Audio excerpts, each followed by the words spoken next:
তো প্রিয় ছাত্রছাত্রীবৃন্দ, সবাইকে ঈদ উত্তর শুভেচ্ছা এবং অনলাইন ক্লাসে তোমাদেরকে আমি স্বাগতম জানাচ্ছি। আমি Mamunur Rashid Talukdar, senior teacher, Abdus Sobhan model high school. আমার ইংরেজি সেকেন্ড পেপারের আজকে টপিক হবে হচ্ছে আমাদের কমপ্লিটিং সেন্টেন্স। এটি আরও বিগত 3-4টি ক্লাস নিয়েছি, তারই ধারাবাহিকতা। আজকে আমরা দেখব কিভাবে বোর্ডের কোশ্চেনগুলো আসে এবং সেগুলো সলভ করা যায়। আজকে আমি উদাহরণ হিসেবে ঢাকা বোর্ডের একটি কমপ্লিটিং 20 সালের প্রশ্ন সলভ করে দেখাবো কমপ্লিট সেন্টেন্সের উপরে। তো ঠিক আছে, তোমরা বোর্ডের দিকে তাকাও।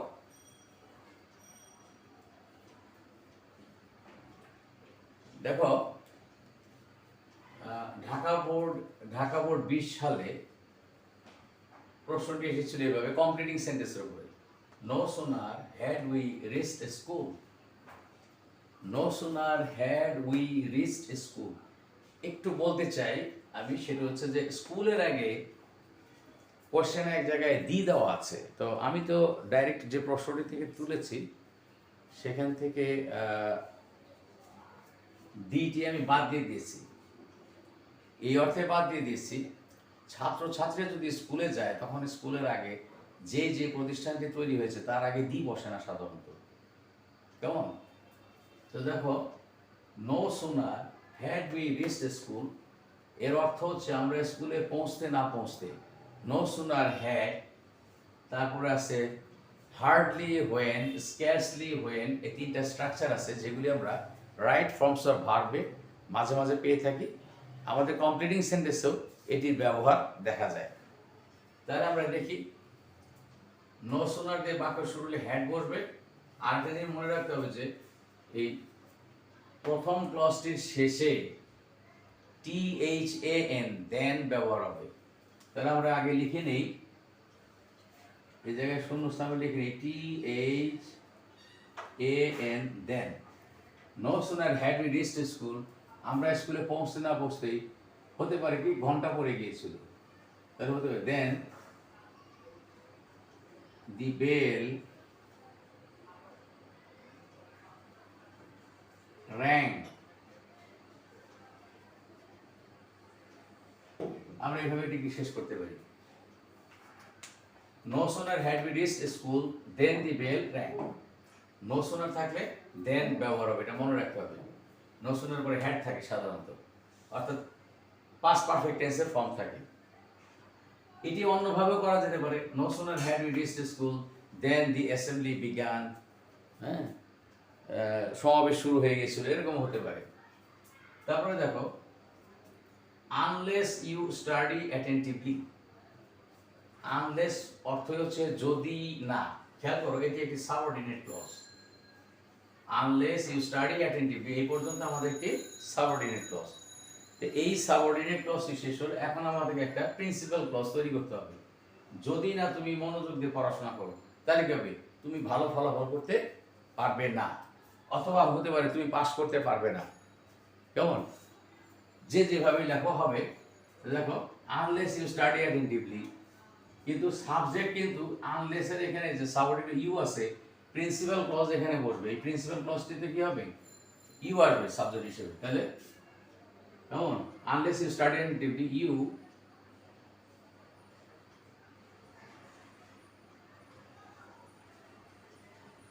can't do good result. Good result আমি নিচে লিখলাম এখানে, good result.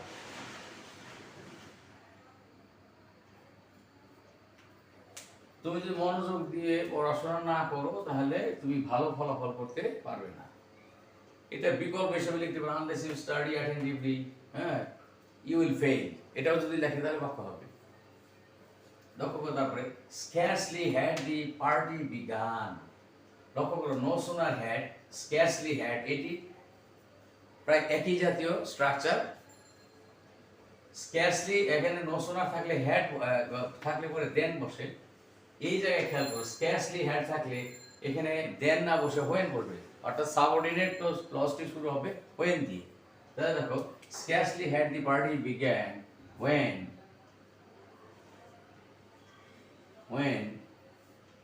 a hue and cry CRY hue and cry raised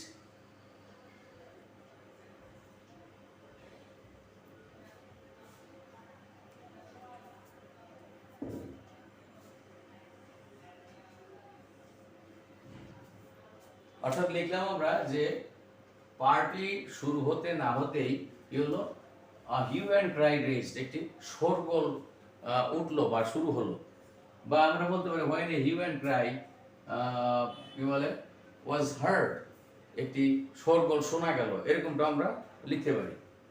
তো আমার মনে হয় এটি সোজা হবে, হিউ অ্যান্ড ক্রাই একটা ফ্রেজ, হিউ অ্যান্ড ক্রাই একটা ফ্রেজ। এরপরে দেখো if I had known his mobile number, আমি যদি তার মোবাইল নাম্বারটি জানতাম। এখানে তোমাকে খেয়াল করতে হবে যে এই যে আমাদের ইফ যুক্ত ক্লজ, এই ইফ যুক্ত ক্লজের পরে দেখো ইফের পরে হ্যাড আছে, নোন আছে। গ্রামারে আমাদের কন্ডিশনাল সেন্টেন্স নামে একটি ছোট্ট টপিক আছে, ফার্স্ট কন্ডিশন, সেকেন্ড কন্ডিশন এবং থার্ড কন্ডিশন। এই সেন্টেন্সটি তোমার ইফের পরে যে সাবঅর্ডিনেট, ইফ দিয়ে যে সাবঅর্ডিনেট ক্লজটি তৈরি হয়েছে সেটি হলো কি হ্যাড এবং নোন আছে, এটি থার্ড কন্ডিশনাল সেন্টেন্স বলা হয়। এই ক্লজটিতে মানে থার্ড কন্ডিশনাল সেন্টেন্সের মধ্যে সাবজেক্টের পরে হ্যাড থাকে, মূল ভার্বের পাস্ট পার্টিসিপল থাকে, অর্থাৎ পাস্ট পারফেক্ট টেন্সে থাকে। যখন এটি পাস্ট পারফেক্ট টেন্সে থাকে তখন প্রিন্সিপাল ক্লজে উড হ্যাভ ইত্যাদি বসে। খেয়াল করতে হবে উড হ্যাভ অথবা উড হ্যাভ বসানো যায়, অথবা শুড হ্যাভও বসানো যেতে পারে। এবং উড হ্যাভ যাই বসুক, এদের পরে মূল ভার্বের পাস্ট পার্টিসিপল হয়, এটাও খেয়াল রাখতে হবে। এই স্ট্রাকচারটি আমাদের গ্রামার বইতে, প্রেসক্রাইব গ্রামার বইগুলোতে আমাদের দেওয়া আছে। শুধু আমি তোমাদেরকে স্মরণ করিয়ে দিলাম যে এটি একটি হচ্ছে কি থার্ড কন্ডিশনাল সেন্টেন্স। তো দেখো if I had known his mobile number, আমি যদি তার মোবাইল নাম্বারটি জানতাম তাহলে আমি কি তাকে কল করতে পারতাম বা কল দিতে পারতাম। তাহলে লক্ষ্য করো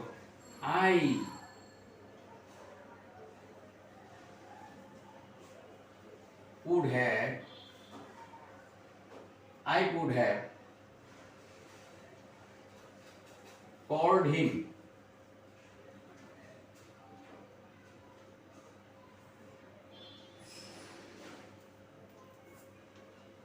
যেমন if I had known his mobile number I could have called him, আমি তাকে কল করতে পারতাম, কল দিতে পারতাম লেখা যায়। অথবা I could have communicated with him, এটা আমরা লিখতে পারি। হিম বা হারও দিলেও সমস্যা নাই। তাহলে এটি হচ্ছে একটি third conditional sentence. Third conditional sentence চেনার উপায় কি, ইফ এই তোমার কনজাংশনটির পরে যে সাবজেক্ট থাকবে তারপরে হলো কি ভার্বটি থাকবে হলো পাস্ট পারফেক্ট টেন্সে, পাস্ট পারফেক্ট টেন্স, হ্যাড আছে মূল ভার্বের পাস্ট পার্টিসিপল, এটি হচ্ছে পাস্ট পারফেক্ট টেন্সের ফর্ম। এবং এখানে থার্ড কন্ডিশনে পাস্ট পারফেক্ট টেন্স ফর্ম থাকলে নিয়ম হচ্ছে প্রিন্সিপাল ক্লজ, এই যে প্রিন্সিপাল ক্লজ শুরু হয়েছে এটি প্রিন্সিপাল ক্লজ বলা হয় আপনাদেরকে। এখানে দেখো এখানে উড হ্যাভ অথবা শুড হ্যাভ বাক্যের অর্থ অনুসারে বসে। এবার আসো 5 নম্বর বাক্যটিতে, ওয়ার্ক হার্ড, কঠোর পরিশ্রম করো, প্রোভাইডেড দ্যাট, এই শব্দটি তোমাদের অনেকের কাছে নতুন। প্রোভাইডেড দ্যাট এর মানে ধরে নিতে হবে যে এটা ইফ শর্ত, প্রোভাইডেড দ্যাট মানে হলো শর্ত বোঝায়। কঠোর পরিশ্রম করো যদি তুমি ভালো ফলাফল করতে চাও, যদি তুমি জীবনে উন্নতি করতে চাও, ইত্যাদি ইত্যাদি ব্যবহার করা যেতে পারে। তাহলে work hard provided that you can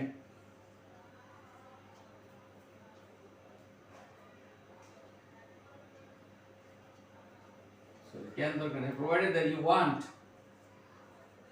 want to succeed in life,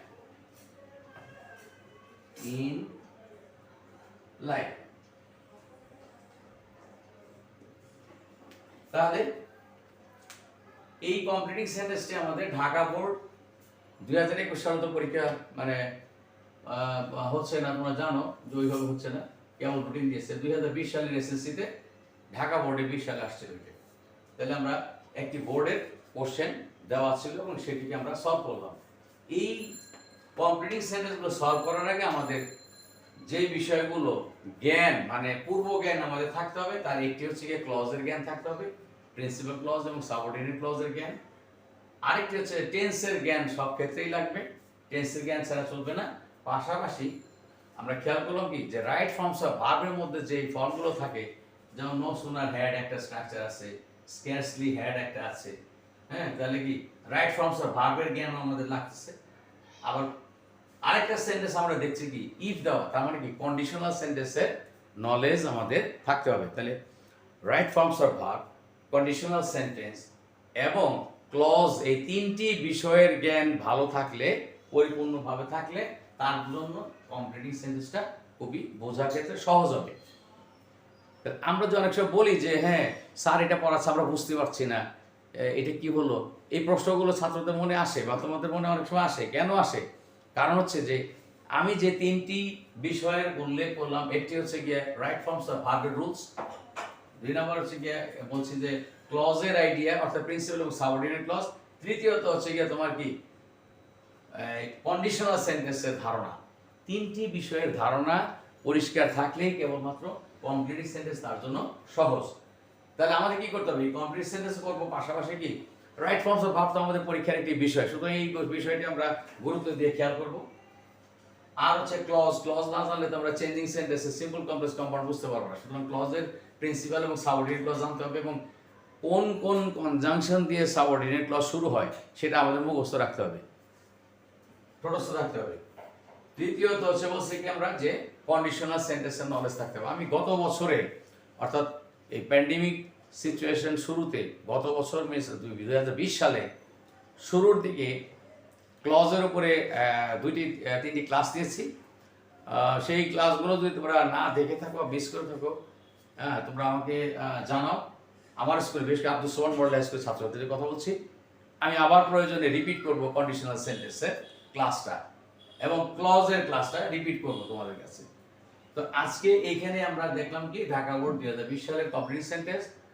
তো প্যান্ডেমিক সিচুয়েশন খেয়াল করো যে মৃত্যুর হার বাড়ছে, আক্রান্তের হার বাড়ছে, সুতরাং সব ছাত্রছাত্রীদের কাছে আমার একটা অনুরোধ থাকবে, তোমরা অপ্রয়োজনে বাইরে যেও না, আর যদি বাইরে যেতেই হয় অবশ্যই মাস্ক ব্যবহার করবে এবং হাতে হ্যান্ড স্যানিটাইজার ব্যবহার করবে। সবাই সুস্থ থাকো, আল্লাহ হাফেজ।